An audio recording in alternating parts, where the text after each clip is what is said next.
Telangana politics లో కవిత episode ఇప్పుడు ఆసక్తికరంగా మారింది. ఎమ్మెల్సీ పదవికి రాజీనామా చేసే యోచనలో కవిత ఉన్నట్లుగా తెలుస్తుంది.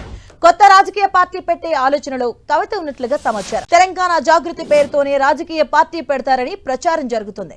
తెలంగాణ బహుజన పార్టీ పేరును కవిత పరిశీలిస్తున్నట్టుగా సమాచారం.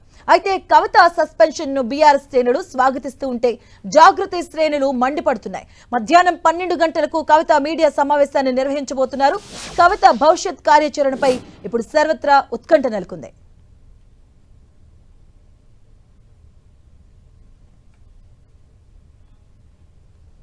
ఇదే అంశానికి సంబంధించిన పూర్తి అప్డేట్స్ మా కరెస్పాండెంట్ కరుణాకర్ అందిస్తారు. కరుణాకర్, కనిపిస్తుంది మధ్యాహ్నం 12 గంటలకు కవిత మీడియా సమావేశాన్ని ఏర్పాటు చేసింది. ఈ సమావేశంలో తన రాజకీయ భవిష్యత్తు కార్యక్రమాలపై కవిత ప్రకటించే అవకాశం కనిపిస్తుంది. మనం చూస్తున్నాం, నిన్న కవితను బీఆర్ఎస్ పార్టీ నుంచి సస్పెండ్ చేసిన తర్వాత ఇటు బీఆర్ఎస్ పార్టీలో కావచ్చు, తెలంగాణ జాగృతి వర్గాల్లో కావచ్చు, రాజకీయ వర్గాల్లో కొంత ఆసక్తి నెలకొంది. ఎందుకంటే బీఆర్ఎస్ పార్టీ కీలక సంచలన నిర్ణయం తీసుకుందని చెప్పవచ్చు. చాలా రోజులుగా కవిత తన అసంతృప్తిని వ్యక్తం చేస్తూ వస్తుంది. బీఆర్ఎస్ పార్టీ ముఖ్య నేతలపై, కుటుంబ సభ్యులపై పరోక్షంగా ఆరోపణలు చేస్తూ వచ్చిన కవిత 2 రోజుల క్రితం నేరుగా కుటుంబ సభ్యులు, పార్టీ కీలక నేతలైన హరీష్ రావు, సంతోష్ రావులపై ఆమె అవినీతి ఆరోపణలు చేయడంతో బీఆర్ఎస్ పార్టీ సీరియస్గా తీసుకుందని చెప్పవచ్చు.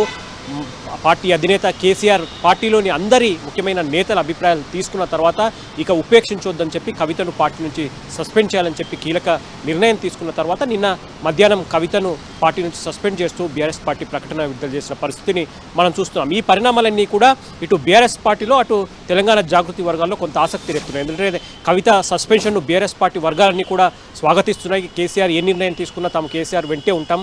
కవిత ఇన్నాళ్ళు ఉపేక్షించారు కాబట్టి ఇక శృతి మించిన నేపథ్యంలోనే కవితపై సస్పెన్షన్ వేటు వేశారు. అది సముచితమైన నిర్ణయమే అని చెప్పి ఎక్కడికక్కడ బీఆర్ఎస్ పార్టీ నేతలంతా కూడా సానుకూలంగా స్పందించిన పరిస్థితిని మనం చూసాం. ఇదే సమయంలో తెలంగాణ జాగృతి నుంచి మాత్రం పెద్ద ఎత్తున ఆగ్రహం వ్యక్తం అవుతుంది. ఎటువంటి విచారణ, ఎటువంటి వివరణ కోరకుండా కవితను సస్పెండ్ చేయడంపై బీఆర్ఎస్ పార్టీ జాగృతి అభ్యంతరం వ్యక్తం చేస్తున్న పరిస్థితి. మాధవి, కరెక్ట్. అంటే గతంలో కవిత కూడా మాట్లాడినప్పుడు నేను అండర్ కేసీఆర్ అండర్లోనే వర్క్ చేస్తాను, నా లీడర్ కేసీఆర్ మాత్రమే అంటూ కూడా కామెంట్స్ చేశారు. అండ్ తెలంగాణ జాగృతి అంటే కొత్తది ఓపెన్ చేసినప్పుడు కూడా ఆయన ఫోటో పెట్టి మరో కన్నుగా ఉంటుందని కూడా కామెంట్స్ చేశారు.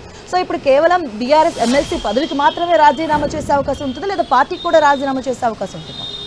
ఖచ్చితంగా పార్టీ నుంచి సస్పెండ్ చేశారు. ఇక పార్టీకి రాజీనామా చేసే అవకాశం, అటువంటి ఛాన్స్ ఇక ఉండదు. ఎందుకంటే ప్రస్తుతం బీఆర్ఎస్ పార్టీకి కవితకి ఎటువంటి సంబంధం లేదు. ఆమె పార్టీలో ఉండి క్రమశిక్షణ చర్యలు తీసుకున్న సమయంలో పార్టీకి రాజీనామా చేస్తారా అన్న ప్రశ్న తలెత్తుంది. ఇప్పుడు అటువంటి అవకాశమే లేదు. ఎందుకంటే పార్టీ నుంచి ఆల్రెడీ కవిత సస్పెండ్ చేశారు. ఇక పార్టీలో లేనట్టే కవిత, కాబట్టి సభ్యత్వం అటువంటి ప్రశ్నే తలెత్తే అవకాశం లేదు. ఇక ఎమ్మెల్సీ పదవి విషయంలోనే కవిత కీలక నిర్ణయం తీసుకునే అవకాశం కనిపిస్తుంది. ఎందుకంటే పార్టీ నుంచి, బీఆర్ఎస్ పార్టీ నుంచి సంక్రమించిన ఎమ్మెల్సీ పదవికి ఆమె రాజీనామా చేసే యోచనలో ఉన్నట్టు తెలుస్తుంది. ఇప్పటికే కుటుంబ సభ్యులు, పార్టీలోని జాగృతిలోని సన్నిహిత వర్గాలతో ఆమె చర్చించిన తర్వాత ఈ నిర్ణయంపై ఒక క్లారిటీ వచ్చిందని తెలుస్తోంది. కాబట్టి ఈరోజు జరిగే మీడియా సమావేశంలో ఎమ్మెల్సీ పదవికి రాజీనామా చేసే అంశంతో పాటు తన రాజకీయ భవితవ్యంపై ఆమె కీలక ప్రకటన చేసే అవకాశం కనిపిస్తుంది. ఎందుకంటే కవిత బీఆర్ఎస్ పార్టీ నుంచి సస్పెండ్ అయిన తర్వాత ఆమె రాజకీయ మనుగడ ఎట్లా ఉంటుంది అన్న దానిపైనే కొంత ఆసక్తి నెలకొంది. ఆమె కొత్త రాజకీయ పార్టీ ఏర్పాటు చేస్తారా, లేకపోతే గతం నుంచి ప్రచారం జరుగుతున్నట్టు అధికార కాంగ్రెస్ పార్టీలోకి వెళ్తారా, బీజేపీలో చేరతారా, ఇటువంటి చాలా ఫ్లెక్యులేషన్స్ పైన కవిత ఎటువంటి స్పష్టత ఇవ్వబోతున్నారన్నది కొంత ఆసక్తి నెలకొంది. మనకున్న సమాచారం మేరకు కవిత కొత్త రాజకీయ పార్టీ వైపే మొగ్గు చూపే అవకాశం ఎక్కువగా కనిపిస్తుంది. ఎందుకంటే కాంగ్రెస్ పార్టీలో చేరే అవకాశం లేదు, అటు బీఆర్ఎస్ పార్టీలో విలీనంపై కవిత తీవ్రంగా వ్యతిరేకించింది కాబట్టి బీజేపీ పార్టీలో కూడా చేరే అవకాశం లేదు. కాబట్టి ఆమె కొత్త రాజకీయ పార్టీ ఏర్పాటుపైనే మొగ్గు చూపే అవకాశం కనిపిస్తుంది. చాలా రోజులుగా తెలంగాణ జాగృతి పేరు మీద కార్యక్రమాలు నిర్వహిస్తూ వస్తుంది కాబట్టి తెలంగాణ జాగృతి పేరు మీదే ఆమె రాజకీయ పార్టీ ఏర్పాటు చేసే అవకాశాలే ఎక్కువగా ఉన్నాయి.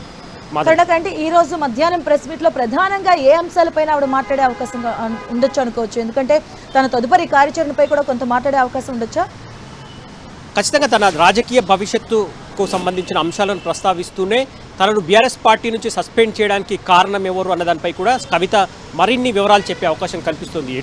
ఇప్పటివరకు కేసీఆర్ చుట్టూ దయ్యాలున్నాయని చెప్పి మొన్న 2 రోజుల క్రితం మీడియా సమావేశంలో నేరుగా మాజీ మంత్రి హరీష్ రావు, సంతోష్ పేర్లను ఆమె ప్రస్తావించింది. కాబట్టి ఇప్పుడు ఇంకొంతమంది పేర్లను ఎవరైనా ప్రస్తావిస్తుందా? ఎందుకంటే ఇప్పటివరకు బీఆర్ఎస్ వర్కింగ్ ప్రెసిడెంట్ తన సోదరుడైన కేటీఆర్ పేరును పరోక్షంగానే ప్రస్తావించిన కవిత ఇప్పుడు నేరుగా కేటీఆర్ పేరు ఏమైనా ప్రస్తావిస్తుందా?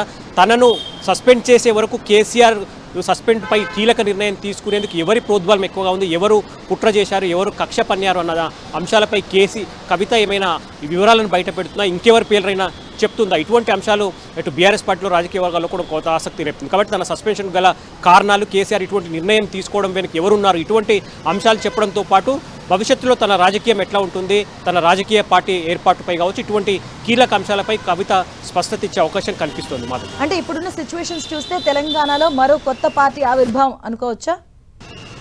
ఖచ్చితంగా కవిత అటువైపు అడుగులు వేసే అవకాశం ఉందని చెప్పి తెలంగాణ జాగృతి వర్గాలు కావచ్చు, లేకపోతే మిగతా రాజకీయ విశ్లేషకుల నుంచి అటువంటి అభిప్రాయమే వ్యక్తమవుతుంది. ఎందుకంటే కవితకు ఇప్పుడున్న ఆప్షన్స్ రెండే రెండు. ఇప్పుడున్న బీఆర్ఎస్ పార్టీ ఎటు సస్పెండ్ చేసింది కాబట్టి మిగతా రెండు జాతీయ పార్టీలు కాంగ్రెస్ కావచ్చు, బీజేపీ పార్టీలో చేరడమా, లేకపోతే కొత్త రాజకీయ పార్టీ ఏర్పాటు చేయడమా, రెండు పార్టీల్లో చేరే అవకాశం మాత్రం కనిపించట్లేదు. ఎందుకంటే కాంగ్రెస్ నేతలు చాలా స్పష్టంగా నిన్నటి నుంచి సస్పెన్షన్ తర్వాత నిన్నటి నుంచి కాంగ్రెస్ నేతలు పీసీ చీఫ్ మహేష్ కుమార్ గౌడ్ నుంచి మొదలు పెడితే కాంగ్రెస్ నేతలు ఎవరు కూడా కవితను చేర్చుకునే అవకాశం లేదు, దానికి ఛాన్సే లేదని చెప్పి తేల్చి చెప్పేశారు. ఇక బీజేపీ పార్టీలో ఎటు కవిత ముందు నుంచి కక్షతోనే ఉంది. ఎందుకంటే తాను జైలుకి వెళ్ళడానికే కారణం బీజేపీ అని, తాను జైల్లో ఉన్నప్పుడు బీజేపీలో బీఆర్ఎస్ పార్టీ విలీనాన్ని తాను తీవ్రంగా వ్యతిరేకించాను, ఒప్పుకునే ప్రసక్తే లేదని చెప్పి ఆమె చెప్పారు. కాబట్టి ఖచ్చితంగా బీజేపీ పార్టీలో కూడా ఆమె చేరే అవకాశం లేదు. ఇక ఆమెకున్న ఆప్షన్, ఫైనల్ ఆప్షన్ కొత్త రాజకీయ పార్టీ ఏర్పాటు చేయడమే. అయితే ఇప్పటికిప్పుడు కవిత కొత్త రాజకీయ పార్టీపై ఒక ప్రకటన చేస్తారా అన్న దానిపై కొంత సస్పెన్షన్ కొనసాగుతుంది. ఈ రోజు సస్పెన్స్కు సంబంధించిన అంశాలను ప్రస్తావిస్తూనే తన రాజకీయ భవిష్యత్తు కొత్త రాజకీయ పార్టీపై కొన్ని రోజులు పూర్తి స్థాయిలో ఆలోచించిన తర్వాత కవిత ప్రకటించే అవకాశం కనిపిస్తుంది. మాధవ్.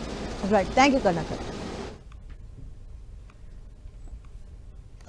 కాళేశ్వరం ప్రాజెక్టులో